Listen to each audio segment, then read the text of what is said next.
This episode of Vic's Basement is brought to you by Sony and the PlayStation 4, which comes out November 15th. Greatness awaits, and I can't wait for mine.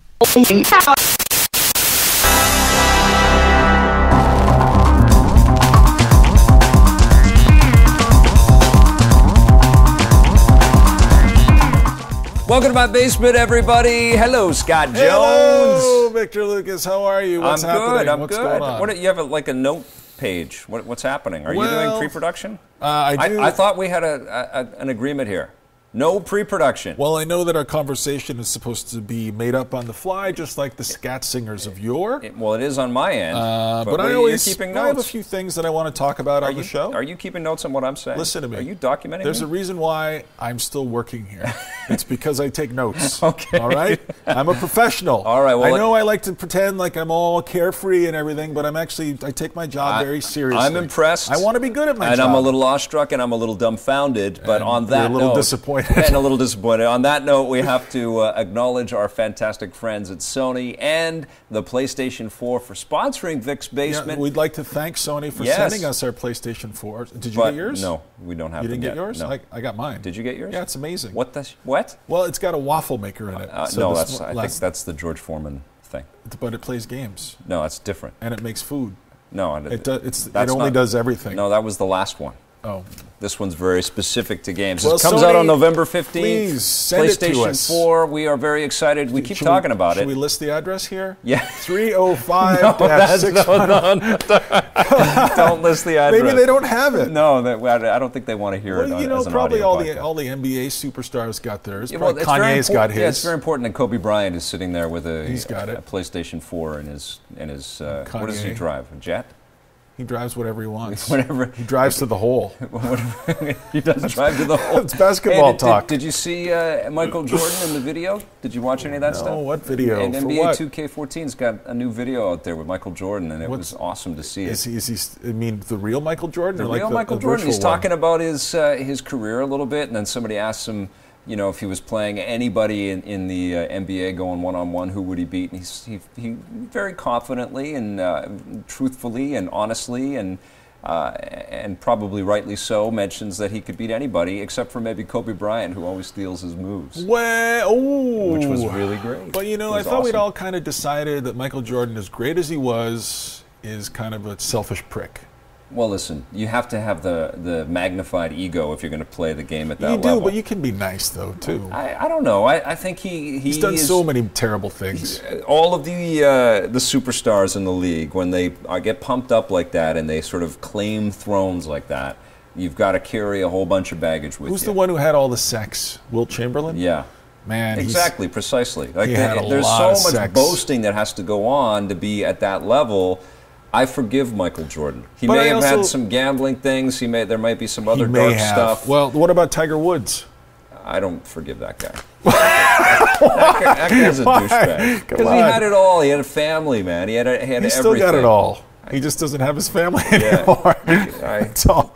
It was too much. That's ridiculous. But listen, they're people. That's all they are. We need to accept the fact that they're people, and we live in an age. Except for Michael Jordan. We live in he's a god, right? Okay. But we live in an age we're lucky to have seen. But he came up in the 80s and 90s, and so back then we didn't have Twitter. We didn't have the microscope. The microscope was there, but it certainly wasn't as powerful he survived as it is now. The media onslaught. You're a basketball fan. I'm not really. It's so boring for me.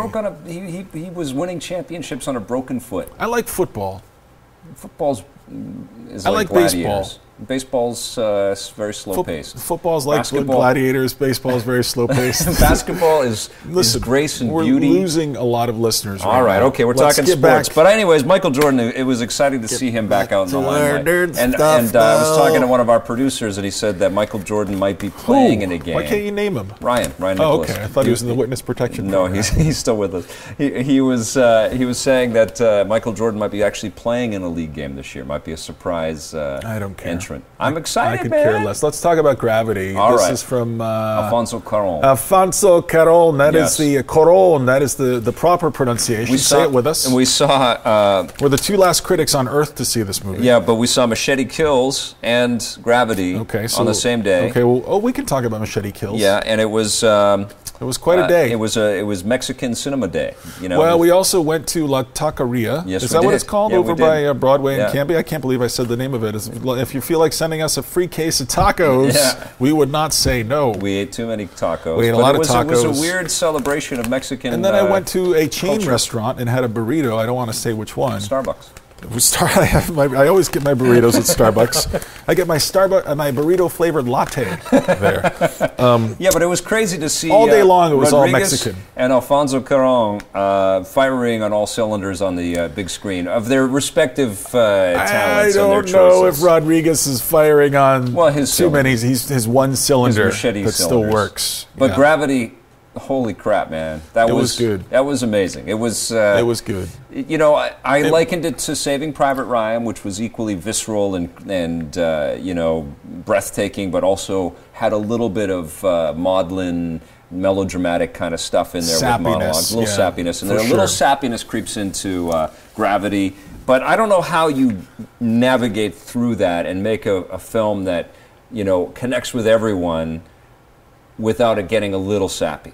You can make great movies. You can make a really good movie, or you can make a great movie, and I think he's made a really good movie. I don't think it's a great movie. I think technically it's very interesting. I love the fact that this is one of those movies, and I tried to say this in the review, but I didn't quite express myself because, we're making it up as we go. We don't have scripts on the show. Nope. But I like the fact that it starts to take on the weight of metaphor, and I think that's always the sign of a good movie. I started thinking about what does all of this mean? And I started thinking, is it all about the fact that we have turned ourselves into these technological creatures now with Twitter and the internet and everything, and that what Cuarón is saying is that we need to get back to the earth and put our fingers back in the mud and escape back to the real humanness of it all, and eschew our space capsules and leave behind our spacesuits. And there are a number of scenes in the movie that I was not unhappy to see, where Sandra Bullock takes off her spacesuit and puts on another one. Yeah, I think that's a very lucid observation for sure, and I think that he is absolutely saying that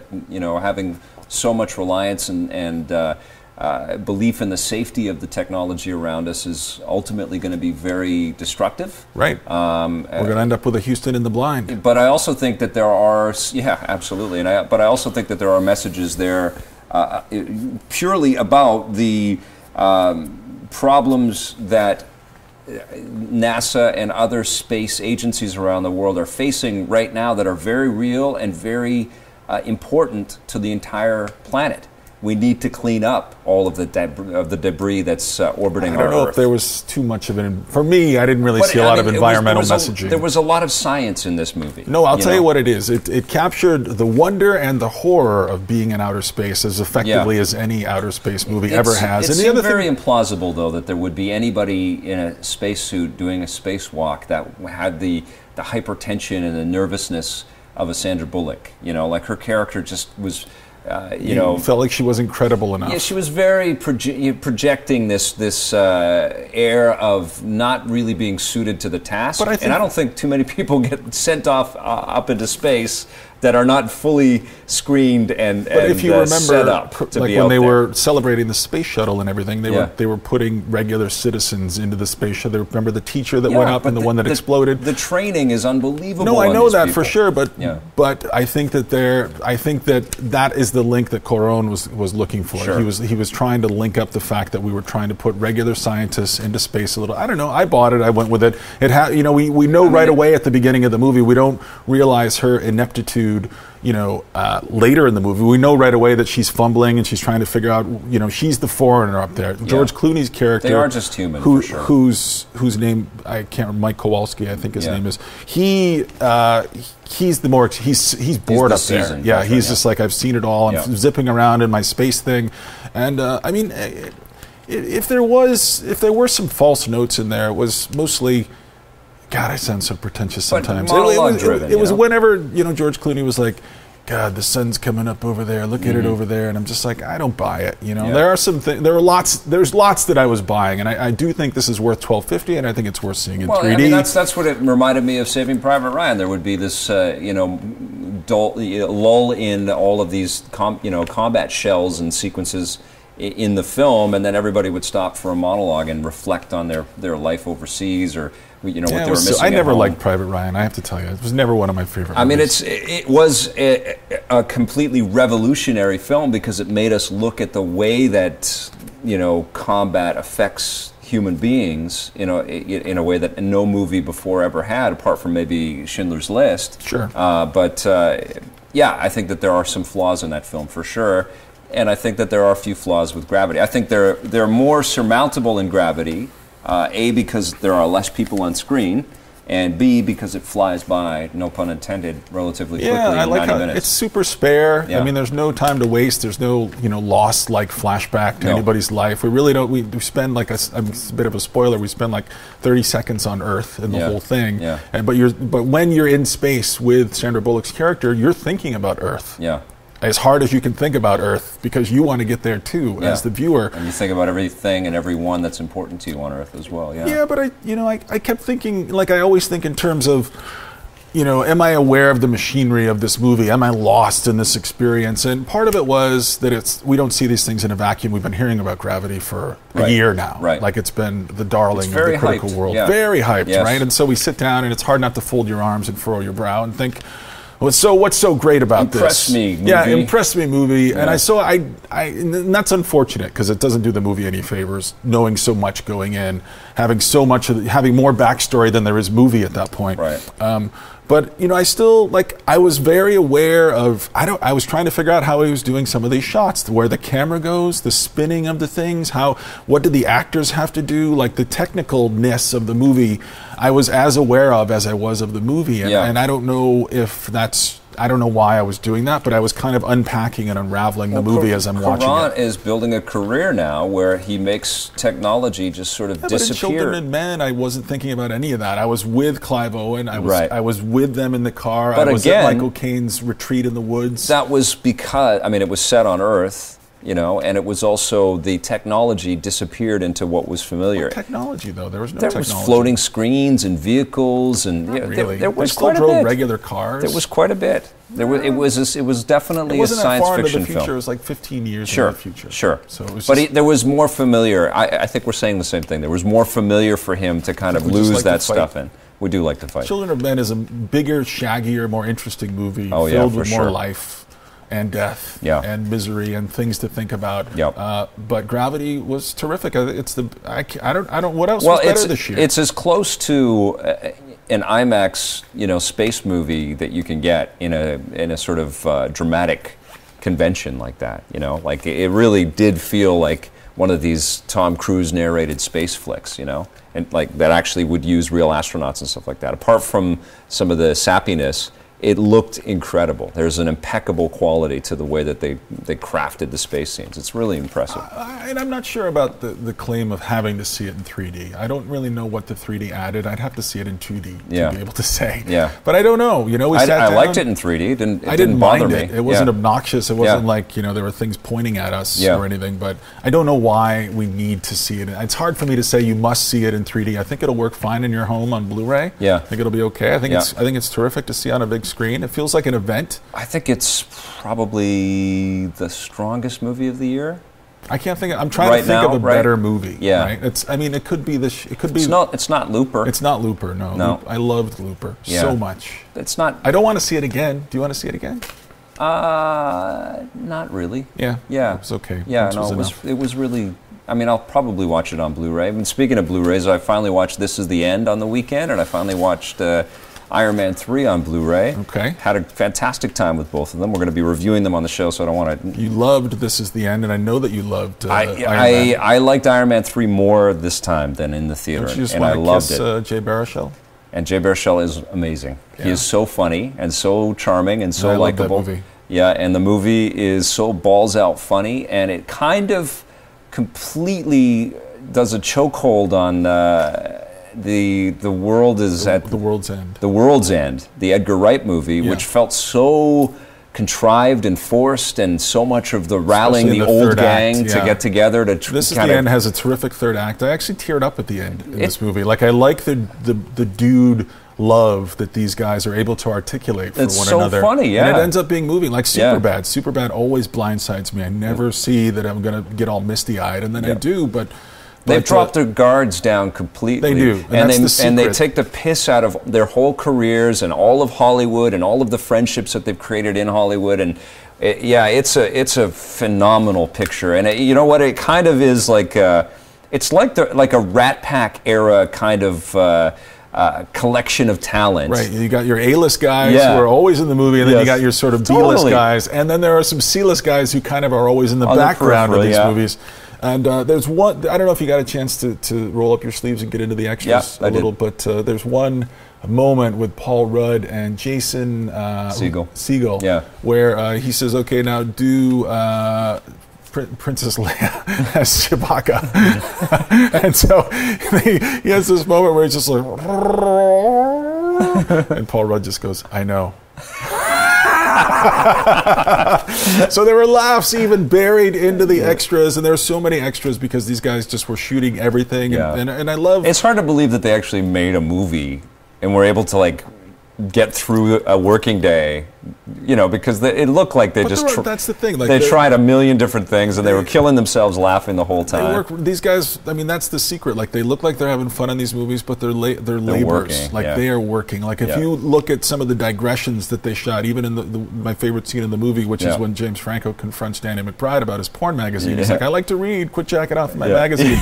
Like, they're talking about coming over each other for like, 10 minutes. Yeah, it goes on. I'm gonna come over. But then you look at the scene in the movie, and you look at the actual scene that they shot, and that's probably not even all of it. They shot like half of a day of trying to get that scene right. Well, and I love that Seth Rogen's the director. Evan Goldberg and Seth Rogen directed and wrote it together. And Vancouver boys. And you see, and it's called Point Grey Productions, which is awesome. But the, which is all Vancouver insider stuff. But the, you see him on set in the extras, and he's always saying, settle. Right. Like, he does actually have presence and command. They listen to him. Yeah, he really is. He's the shepherd for all of this unbridled talent that is completely and needs to be dangerously out of control, but he knows how to kind of find the tonality so that it stays on track and we don't go too far off course, and we actually get a finished film out of this damn thing. He says that too. He says none of this would happen if these guys didn't trust me. Yeah, and they do trust him because they're friends with him. Yeah. They've been colleagues for so long. Oh man, I absolutely loved it. There's honestly so much joy in the movie. Yeah, we're talking about 3 of the best movies right now because Iron Man 3 is. And you're taking it home tonight to watch it again, but it is a phenomenal piece of work as well. Ben Kingsley is incredible. I don't know if it belongs in this group of 3. Dude, it's so well made. It's such a adequate. It's such a counter. It's unnecessary. It's a counterculture superhero flick. Like it's one of these ones where it's taking all of the conventions that the Marvel movies have even helped to define, and it's completely bending them on their ear, and it's completely being a little bit subversive, a little bit hidden behind a mask, which is kind of what the message is for Iron Man anyways. It's who really is the hero. Is it the mask? Is it the hero? Is it the guy underneath the mask? Which is the mirror image of that would be the Mandarin, played by Ben Kingsley. And there's a lot of completely poking a stick into it all the way through. The idea of Iron Patriot getting a makeover by the U.S. government, it's smart storytelling. And it's smart, obviously very excited superhero storytelling. Talking about this. Yeah, I was really, I saw really the theaters, impressed. I was nonplussed. Right. But let's go over this again. This is my job. I have to take home the Iron Man 3 Blu-ray tonight and watch it, and then come in and have a discussion with you about it tomorrow. Yep, watch all of it. Okay, now listen, if you would like to have that be your job, call our 1-800 number, and you can work for Victor Lucas one day. Oh man, the effects are incredible. It looks sensational on a Blu-ray. So I just a couple quick things before we get into our special guest today. Yep. I watched a shit ton of stuff this weekend. Right, good stuff. Anything that competes with Iron Man 3 or Gravity? I watched David Chase's first film called Not Fade Away. Not very good. No. I watched a horror movie that I thought was actually pretty good from director Todd Lincoln called The Apparition. Okay. And it featured my future wife, Ashley Greene. Okay. Oh man, she is not an unattractive lady. She's pretty. She's really pretty. And then I watched a documentary from HBO called Roman Polanski, Wanted and Desired. Right. And I don't know if I enjoyed that. I don't know if that's the way I'd describe it. But I've been trying to watch the show you've been talking about so much for a couple of years now, Sons of Anarchy. And it's available on a streaming service that you can get on your iPhone. Netflix, come on. It's and I gotta say, I'm 3 episodes in, maybe about 3 1/4, and I feel miserable watching this show. I'm not enjoying it at all. There's a cheesiness. There is a permeates cheesiness. everything. Yes. I don't buy for 1 second that these guys are a motorcycle gang. Right. I'm so sick of Charlie Hunnam's stupid face and his greasy hair and his fact that he wants to make this self-righteous campaign to make Sam Crow what it was originally supposed to be. Yeah. And Ron Perlman is the world's worst actor. Unless he's playing Hellboy, I don't want to see him in anything. That's crap. And everything in the show is every character I feel like is cliche. I've seen from another show. All this, like the violence makes me feel sick. They go and they beat up a bunch of carnies after the carnies rape some girl from town. It all makes me feel terrible. Well, the I only think character you're who's catching a little bit of the is Katie Seagal. She's the only one. She's excellent. You're She's catching a little bit of my negativity diatribe there. About what? But talking about the how every character on TV these days, everything in media right now is so dark. I don't know if it's that. I'm ready for. I like dark characters. I just there's an incredibility to all of this. I don't buy it. Well, I don't buy their hideout and their wars with other cheesy gangs. You're going to see the show does start off a little inauthentic. I don't have more than 3 episodes. That's enough. By the end of the first season, you're going to start to enjoy it. To the end of the first season, and it does pick up quite a bit in the second and third seasons. God, whoever is going to get there? A good show. I mean, it does go into become a good show, but it does go into the darkest stuff. I'm going to move on to Homeland and Scandal and Homeland is pretty Luther. Amazing. Yeah. And what's the other one we're supposed to watch? The one with the guy from Deadwood? Oh, Justified. Justified is a better show than Sons of Anarchy, for sure. I hate this show. Absolutely. Sons of Anarchy, the acting is shit. I would disagree with you. I've enjoyed big chunks of the show. I do agree that it has a bit of a shallow start, and it does feel a little phony because these guys have become so big in the media landscape, and the show's successful. It's into its sixth or seventh. I don't recognize anybody. Well, I mean, they've been all over the place. Like, they're all over the internet. They're all over magazine covers and stuff like that. A lot of the pedigree on a lot of magazine covers. A lot of the pedigree from the show, Kurt Sutter is the creator of the show. I hate the theme music. Came from The Shield, the Chickless show. Have you watched The Shield? No, I never watched The Shield. That's a better show. Yeah. It also goes incredibly dark. Why am I trying to watch this show? There's some really incredible stuff in this. There's some really incredible stuff. Good episodes in season 2. Because there's a lot of twists and turns. There's a lot of backstabbing and a lot of these motorcycle crews are organized crime, and there's a lot of interesting kinds of ways into the storytelling. But it does feel like everybody has to put on tough guy face and has to show so insincere how badass they are all the time. And it does get a little grating and a little. I just can't. If I like Charlie Hunnam more, I would think I'd be more into the show. But he's so unlikable. Well, he's a bad actor too. He becomes a lot stronger as you keep watching him. I'm not going to keep watching it. This is the thing. Like, this was his first. I just watched Orange Is the New Black. I couldn't take my eyes off of it. Yeah, that was a good show. That was a great type of show. But this was his first big kick at sort of becoming this leading man type character, and I think he grows into the role. He does do a good job as Jax, but it takes a little bit of time. Oh, Jax! Even his name makes my skin crawl. I know. Oh, the whole fucking show. That's it. I'm sorry. I'm not supposed to swear anymore. Yeah. But I am not enjoying this. I'm trying to see. You're not the only one. Hyped. Everybody else has raved about this show, and I can't go any farther. Well, you're seeing a lot of the things that I tolerated, especially coming off Breaking Bad. By the end of the 5th season, or the last season, why did you tolerate so much of it, though? Because there's lots of exciting and interesting little twists and turns all the way along, and there are some pretty amazing characters, and it's amazing to see just how dark TV can go. But then this show crosses the line, and it just gets so disturbing and so.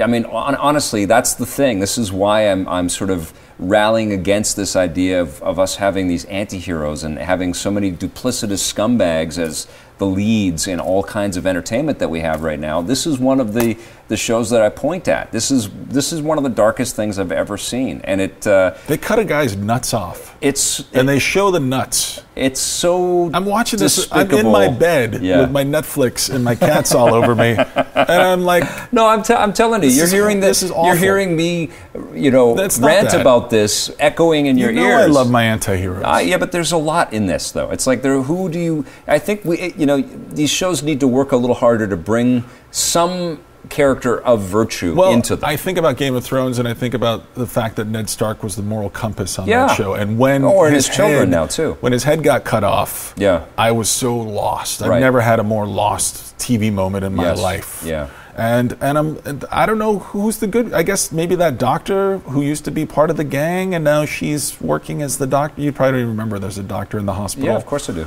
And is she the moral compass? I don't know. Maybe I don't. Do I need one? I don't know. Is there one in Mad Men? I don't know. That's the thing, right? I certainly find Mad Men more watchable than this. I mean, this is honestly, almost unwatchable. I think this is so why, low rent too. Dude, it's so small. I think this is why superhero movies are so cherished. I really do. I mean, so much of what we see is about whether it's reality TV and it's all just like, take somebody else out so that you can be the star on something, or vote somebody else off the island so that you can be the winner of this thing. Everybody's got to be the winner of reality TV. Maybe this is it. Okay. Or it's, follow your favorite scumbag for a whole season as they kill people. We live in the era of like, right? Yeah. Everybody goes on Facebook every day. You like me, I like you, we like each other. We need scapegoats. We need to point the finger, and maybe that's what TV, maybe that's rise of the anti-hero is sort of in response to the rise of social media and how we're all like propping each other up and telling each other how awesome they are every day and celebrating our accomplishments.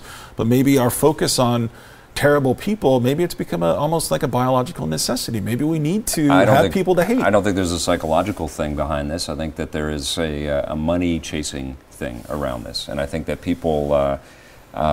We need different flavors. These are we flavors do need we flavors, haven't had before. and I think that TV producers need to take some bigger risks now. I don't think that everybody can just follow The Sopranos. I don't think they can do that forever and ever. Well, that's it. I'm out on this show.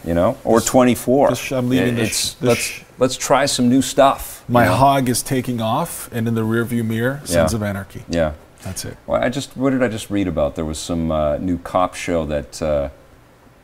I don't know, it was just some preposterous thing. We just read about it on EP. And maybe it'll be a good show, but it was like some witch comes back from the future and partners up with a cop, and then they chase everybody. Sounds kind of awesome. I mean, I might like that. I don't know, man. I don't know. Sherlock's pretty incredible. Have you watched the Sherlock show? No, it's in my queue on That's pretty incredible. That streaming service that I subscribe to, that I watch on my iPad. Okay, well, you know what? Let's turn the tables on all of these negative TV heroes, and let's talk about a virtuous video game hero. GTA. Michael. His name is Rusty. Franklin. He's a robot, and he stars in a game called Steamworld Dig. This is that robot turtle that just wants to dig holes. We'd like to welcome to the show, I know I'm going to botch his name, Brian Sigurðsson. And he is standing by, he's laughing at me, standing by in Gothenburg, Sweden. Now, Gothenburg, I believe, has a Batman in it. That's what we've heard. Brian, tell us how to pronounce your name for real, okay? Okay, hi guys, first. All right, so the name is pronounced Brjalt Sigurðsson. Yeah. Can you do that? Brjalt Sigurðsson. Oh, you got it. Yes. Achievement unlocked. You nailed it. All right, okay. I've heard it about 6 times, so I'm almost getting it. Why is Brian on the show? I'm just going to call him Brian because I can't Brian do the is proper something is a little bit easier for us. Brian is on the show because Scott and I are addicted to Brian's game. It is called Steamworld Dig. That's right. And it's a 3DS eShop game that completely took us by surprise and by storm when we were traveling across to Tokyo. So long, free time. Yeah. And so I tweeted about it, and I think, Brian, you responded to my tweet. Yeah, that's right. I have this habit of going on Twitter about 23 hours in the day. And so whenever anybody tweets anything about SteamWorld, I try to sort of butt into the conversations. All right, well, let's talk about this game. This isn't your first game, but we'll talk about some of your other games in a little bit. But tell me, what was the inspiration for this robot turtle? Okay. All right. First, Scott, you have this thing about the robot turtle. It's not a turtle, okay? let's get past What is that. it, a hare? No, a hare is a rabbit. What is it? What is it then? It's not a... It is a robot. It's not just a turtle? No, it's like a humanoid. It's shaped like a turtle. I was going to say humanoid turtle, but it's a humanoid robot that sort of... okay, let me tell you about the inspiration for it first, and then maybe it all falls into place. I think you should put a turtle into the sequel. Just saying. Yeah, well, the thing is that there is a turtle in the game. You don't play him. He's one of the bad ones. Oh, okay. Oh. You're ruining surprises. Turtles are bad. All right. All right. Sorry. Well, what's the inspiration? Yeah, give the lowdown on that. It's the thing is that in 2010 we made a game for the Nintendo DSi, or the DSiWare store, called Steamworld Tower Defense. That's right. And it was sort of a simple effort. We wanted to make a game for the Nintendo DS, and then to make it simple for ourselves, we decided to make a tower defense game. And then we thought, okay, maybe we can do some role reversal here, so that the robots are the good guys and the humans are the bad guys. And then when we had put that game out and it got fairly good reviews, we were sort of spending our lunch breaks wondering how this world had come about, where you have like human hillbilly lowlives trying to steal all the gold from these hardworking good guys that were the robots. I mean, what is up with that? So we sort of, on every lunch break, we would sort of add to the story behind Steamworld, and then finally we actually had a pretty credible story going on about these robots, and then we decided to, okay, let's see what we can do if we can't sort of expand on this and make a new game. And then we came up with Steamworld Dig, and told just a little bit of the backstory in Steamworld Dig. So the Steamworld story is still out there, and we're sort of saving it for the games to come. Oh, wow. So let's talk about the little overworld town that your humanoid robot... Is that a redundancy, a humanoid robot? Yeah, your little robot, your robot digger. We'll talk about the town. Yeah. So in the town, there's a cute robot who I'm sure at some point you get to kiss in the game. I haven't finished it yet. And then next door lives her dad. And then further down is what I believe is a whorehouse. There's an old lady who runs what seems to be a brothel. A robot brothel. Yeah, right? And so there are some... is that accurate? Was she supposed to seem like a madam? Because that's the way she came across to me. Well, there are a couple of things in the game that sort of surprises us as well. I mean, afterwards, well, I don't know if either of you has thought about this, that actually in the beginning of the game, he finds, the main protagonist, the robot, his name is Rusty, and the game starts out with him finding his dead uncle down in the mines. Now, why do robots have uncles? That's so if a robot can have an uncle, can't there be like a madam running a robot brothel? We're all for it. Yeah. I think that's what Scott connected with when he started playing the game. Yeah. Yep. Well, yeah, but she's sort of the stereotype of the madam running the saloon. Yeah. And so you created a game that, to us, and I think you may have seen the review, it kind of evokes a little Metroid or a little Castlevania, but also a little Dig Dug. Were those your main sort of gameplay mechanic inspirations, or were you trying to loop in a little bit of everything that you've loved about platformers? Well, that's a very good question. I think we all very much like Metroid and sort of wanted that mechanic where you sort of get the upgrades just when you need them, so to speak. You get an upgrade, and then you sort of have to learn how to use that upgrade before you can go on into the game any further. I mean, this game is at the same time pretty open-ended, so if you decide not to get an upgrade, you don't have to. But the game sort of gets very much easier if you decide to sort of pick it up and bring it along as you go down the mine. Yeah. Yeah. So to to answer the question in full, there are so many classic, wonderful games that were made such a long time ago, and even more recent ones. I mean, I for one, I just loved Dig Dug when it came out. I'm probably old enough to be both of your Nope. the father of both of you. Nope. But Nope. but the thing is that when Dig Dug came out to the arcades, I just thought it was just sort of blew me away that you could make such an excellent little game. It was just so simple, so beautiful. Nice. One of the things. Oh, sorry. Go ahead, Brian. No, please go ahead, Scott. Yeah. No, one of the things that I think we all fell in love with when it came to Dig Dug, and I think it's the thing that Steamworld Dig reminded us of, is the fact that when you dig down into this world, you find yourself actually changing this world, and it feels like self-expression, and it feels like you're leaving your mark on this world. Yeah, you're the level designer. Right. Exactly. I think that's one of the beauties of the game, that you're actually making the map as you go along. There's nothing.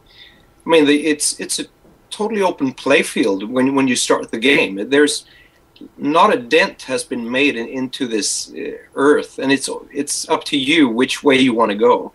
And so that's one of the things that we really wanted in the game, just to keep it. Just let the player decide. I mean, the player is intelligent enough to sort of figure out when he or she is going to do whatever needs to be done. I mean, in the beginning, we had sort of elaborate tutorial sequences telling people, "Oh, you use this by doing this, etc." And sort of. But then we decided to take it out. Just people will figure it out. I mean, you can trust the player enough to let them do that. Yeah, well, we certainly, I mean, we're a smart crowd that has been well educated in the vernacular of playing video games right now, but there's also a whole sort of economic change that's happening with video games. And you have got this game right now exclusively on the Nintendo eShop. And I'm wondering, why you made that decision, because it's a pretty robust game. Why isn't there a publisher involved, and why isn't it on cartridge? Or is this the better direction for you guys to go? Because for the 3DS. Oh, I see. Well, we thought we had a lot of different scenarios from the beginning. Actually, yeah. But as it turned out, I mean, we started developing this game in October 2012 and sort of finished it up in June 2013 when all the modding was gone. Right. So at that point, we were thinking, is this game big enough to put on a cartridge? And we didn't have the self-confidence to do that. And also, we felt that if we're just going to do it on the eShop, then we can do it ourselves. Right. If we're going to do everything with cartridges and so on, we have to have a publisher, because we don't have that machinery. We don't have that organization to do that. Well, how's it working out on the eShop? Are enough people buying and finding and discovering this awesome game? Well, I think enough people are discovering it, and a few more should be buying it. We're trying to help, right? Yeah. Well, so I think it'll work out, and maybe, without saying too much, maybe that's not where it sort of ends up either. It's maybe we have some other things, some other avenues that we'd like to stroll down in the near future. But we'll see how that goes, and we'll announce when we get there. But one thing is that we're putting out a Japanese version of Steamworld Dig. It's coming out hopefully by the end of October. We're all done, and now Nintendo of Japan they're looking at it right now. That's awesome. What I love about this fiction that you've created is you keep alluding to the fact that you guys have already kind of invented a larger world in which this is just one little part of the world. This is just a little glimpse, a little snapshot. And I like the fact that you guys are planning something bigger here. It reminds me a little bit of Lorne Lanning. Yeah, and his Abe's Odyssey, and the way that he wasn't just thinking in terms of one game, he was thinking in terms of a series of games. And let's talk a little bit about the development scene in Sweden these days. I mean, are you guys in a part of Sweden that is kind of a hotbed for game development, or are you guys kind of isolated out there? Oh, that's an excellent question, Scott. Actually, there were two questions in there. Maybe you didn't notice, but yeah, I did that on purpose.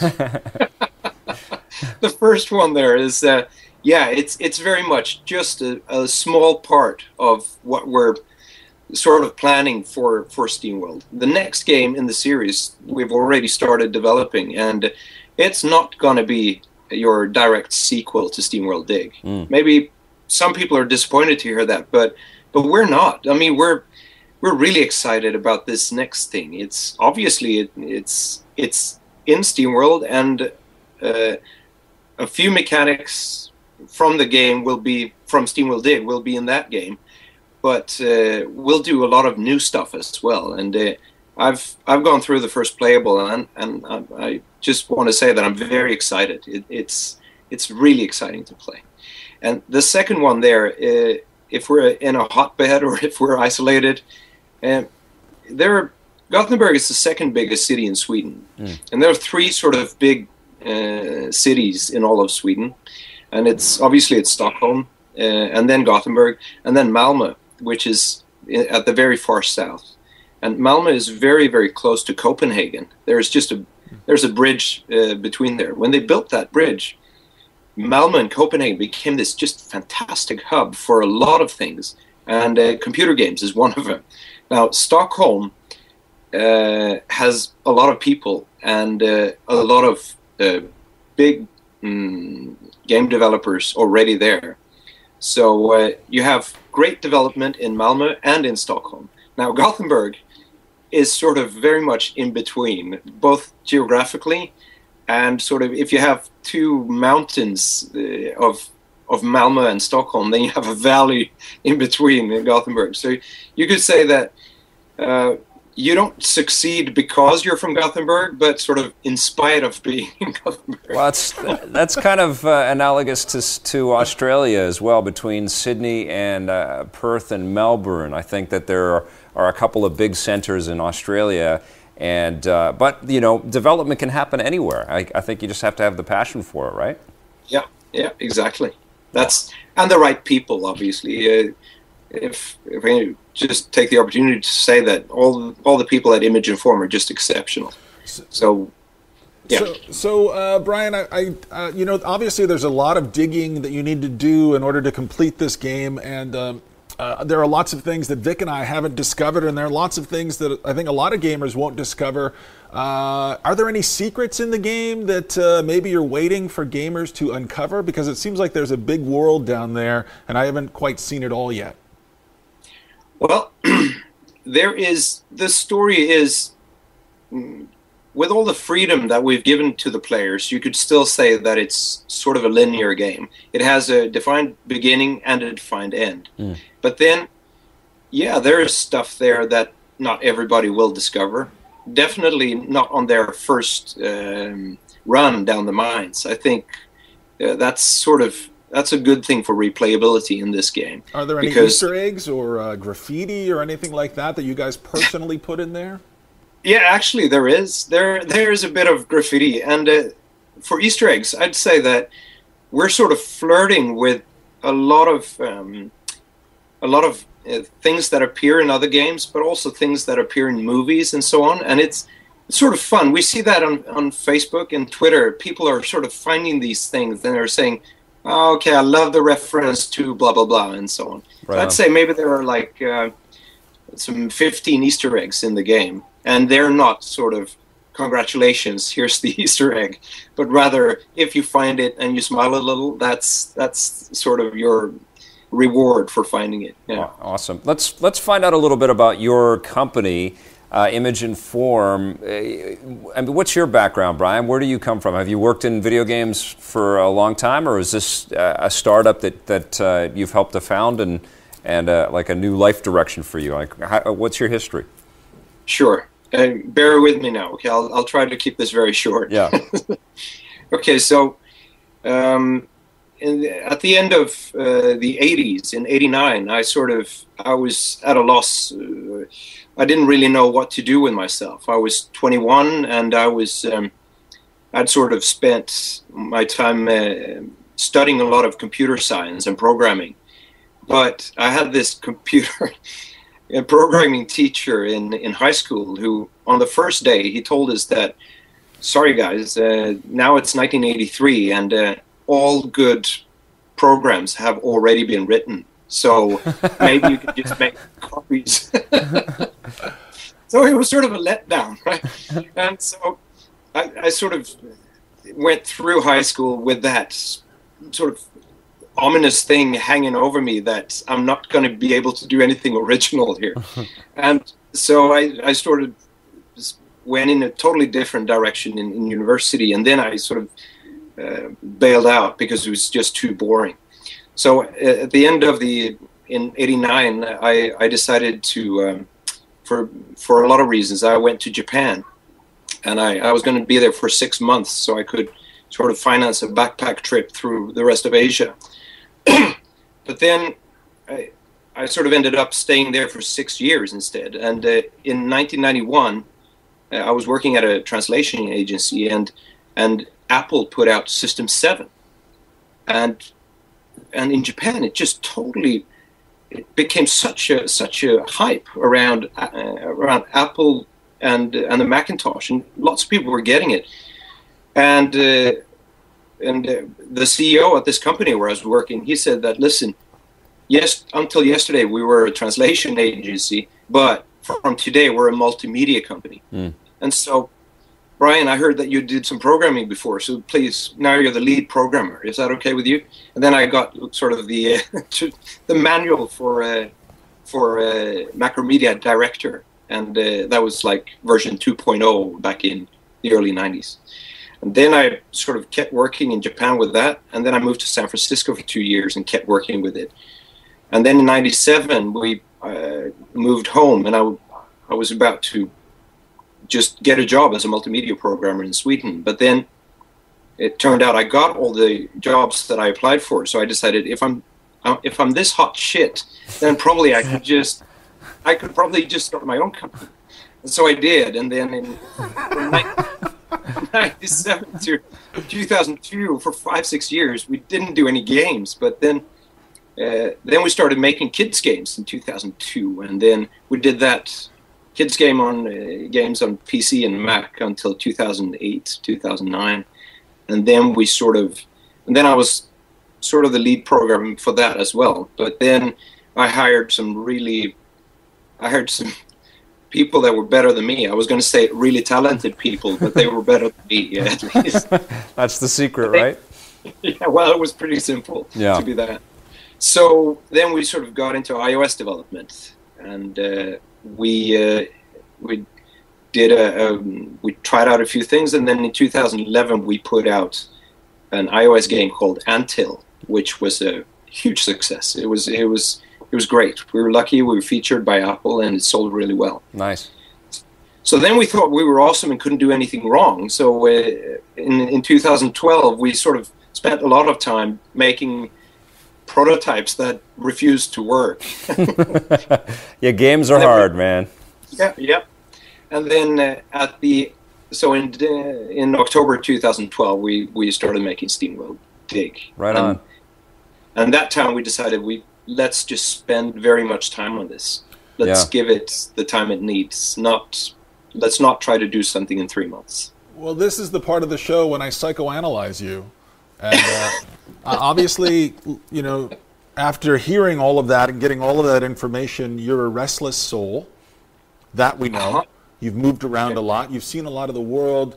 And you also sound like somebody who overreaches. You want more in your life than you have, and you realize that the only way, I'm like a fortune teller. Yeah. The only way you're ever going to get it is by working with people who are better than you and trying to make things that are borderline impossible.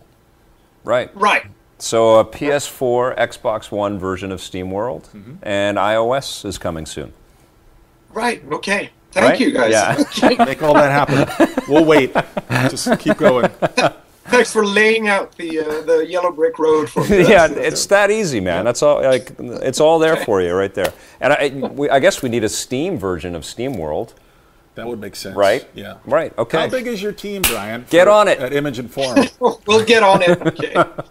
The team is now it's 12 of us, 11 full-time staff and 1 intern. Awesome. And they're all just brilliant people. So 11 people made Steamworld Dig? Yeah, actually, when we started, I think we were 8, and then we sort of needed some more people, and then we became 11. Yeah, we were 11 the last 2 months. Bravo. Seriously, incredible work. That's awesome. Well, listen, we are huge fans, and we think everybody should be playing Steamworld Dig. My one thing that I said in the review is that I hope it comes out for more platforms because it's a terrific game, and eShop's great, and it's a fantastic fit on the 3DS, but it should be available to everybody. So hopefully you're making that come true. But I'm looking forward to sequels, man. And also, for being on the show today, we are going to send you a complimentary plaid shirt. Yeah, so that's look for right. that. Yeah. You're going to be, you'll be getting. Is it true? It'll either be blue or red. That's right. Oh, I can't decide. Can I get a purple one, maybe, like a mix? You probably have a purple one. Yeah, I'll get a purple one. All right. You rock, Brian. Great Thanks, to meet Brian. you. And sorry for butchering your name, man. Yeah. Please give all of Sweden a hug from us. We will. Okay. We got to go Thank you, visit. guys. I know. We have to go visit. We're coming over. Do you have room in your house? All right. Yeah, you Yeah? can stay here, most definitely. Okay, we'll be there in 2 weeks. 2 weeks, lovely. I'll tell my wife. All right. See you later. Thanks, Brian. Thank Cheers, you. guys. All right. Bye-bye. See you soon. Bye. So that was Brian from, if I forget how to Image and say Form. Image and Form, but I forget how to say his last name. Segundo. No, it's not Segundo. That's how I say it. We apologize, Brian, but we sure love your game. What does and, that mean in Spanish, segundo? Is it I think Tuesday? it's second. Is it Tuesday? I don't know. Is it- We've got to learn some more languages. Is Forgot- it too late for us? We're terrible. Our brains are just so hard. Nothing can even get in there anymore. But Steamworld Dig got into our heart. It did, Yes. even though Sons of Anarchy didn't. So Nope. let's go over this again. Gravity, go see Machete Kills, go see with a mask on. Download Steamworld Dig. Yep. I say you love Iron Man 3? We're going to be reviewing on the This show, is but the we're end, kind of revealing absolutely. it. Yeah, buy Iron Man 3 and This is the end on Both Blu-ray, amazing. and listen to Jason Segel and Paul Rudd reenact your favorite scene from Star Wars. Thanks for listening, everybody, and thank you, Sony, for sponsoring Thanks for Vic's sending Basement. mine, Yeah. Sony. I love my PlayStation 4. You don't have it yet, but we can't wait till we do. It's in my room. Let's go. We'll get it to make waffles. Okay, well, it comes out November 15th. Thanks for listening, everybody. We'll see you next time. So long.